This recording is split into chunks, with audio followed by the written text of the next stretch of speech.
Okay, there's a reaction video. There was a short put out by one of the other nurses. They are on YouTube, or I don't know. My girlfriend sent it to me. It's that he's the Filipino guy who pretends he's kind of gay, but he's not. He's not, and that created a hubbub. I forgot what his name is. It's not Nurse Blake. It's the other guy. I'm sorry. I'm driving, so I don't remember what his name was. But the video, or the short, was about using the Q word, which, first, starting my career, I didn't know what the Q word was, the nursing school, at least. And by the end of nursing school, you knew what it was. It's quiet. You don't use the word quiet. Never, ever, ever use the word quiet. Use anything else, but not the Q word, okay? And, the short was basically, nursing, a new nurse comes in and says, hey, sure is quiet. Everybody freaks out. And they're performing exorcisms and sacrifices, praying to Jobu. Jeez, we got to get rid of this bad mojo that you just dumped on us. It's like double full moon you just threw at us. Oh my God. So they freak out, and he's in his different characters.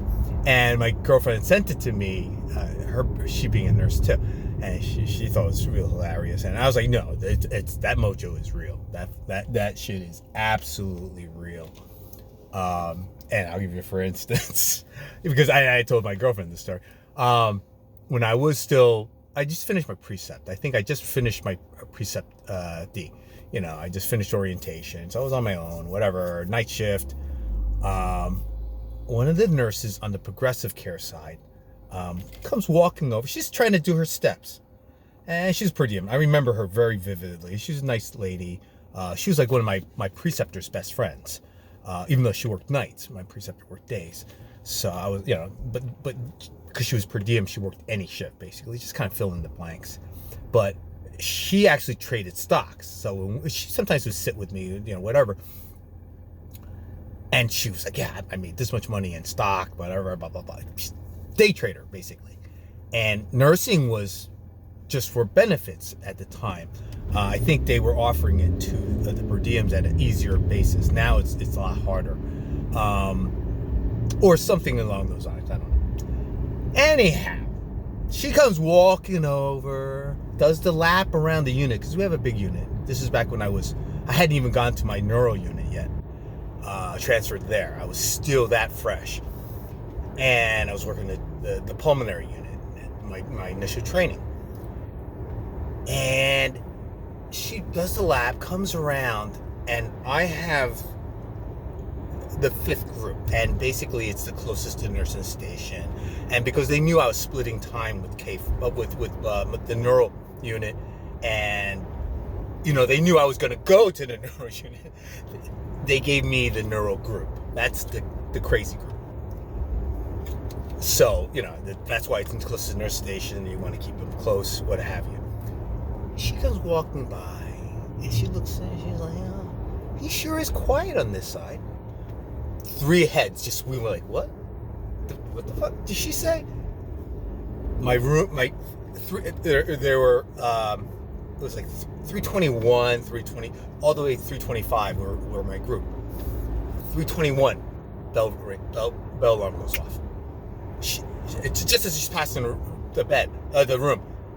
I'm like, damn, he'd been quiet all night. My group had been perfect.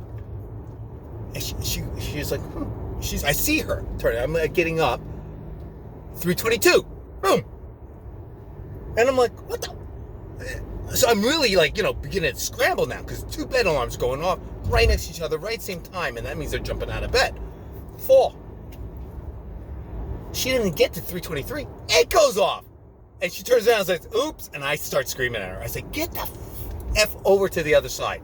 I don't want to hear it. And other people on the other side are like, what the f is going on? All of a sudden, bang, bang, bang. So, I was like, really? Did you really? And she didn't say it in a loud voice. She said it in a nice. It was very silent on the unit. No noise, so you could hear a pin fart. Even the tellies the telemonitors weren't beeping that much. They were. I don't remember them beeping that. It's like, oh, that's good. Either we didn't have that many, which is a little odd. We usually have them almost all filled, or they weren't going off, and they go off for the slightest little arrhythmias and crap, right? Nothing. Bang, bang, bang. Bang, bang, bang. Her. So you don't use the Q word. Use anything else you want. I don't care what you want to use. Use some kind of code word. I don't care. Safe word. But you don't use the Q word. Okay? So going in, it's not a funny thing. It's like being bullied. It's like nurses eating their young. It's not something we really joke about. People joke about it, but we take it pretty freaking seriously. We don't like to hear that. And there's a meme that says, it sure is quiet, and it's a crash cart on fire. It's like roaring in flames. And I thought that was pretty funny. It's like you don't mess around with that, because that just totally throws off your mojo, your entire night. It is bad, and you're gonna blame it. Is it a gremlin? Okay, come on. But some people are hanging on by the threads. By their fingernails. You sneeze on them, they die. We don't need that. Like I say, it's too much paperwork. I don't need the extra paperwork. Please. All right? Sharing network doesn't need a call from me at 3 a.m. in the morning. So, organ donation. So, don't use the Q word. Okay? Public service announcement.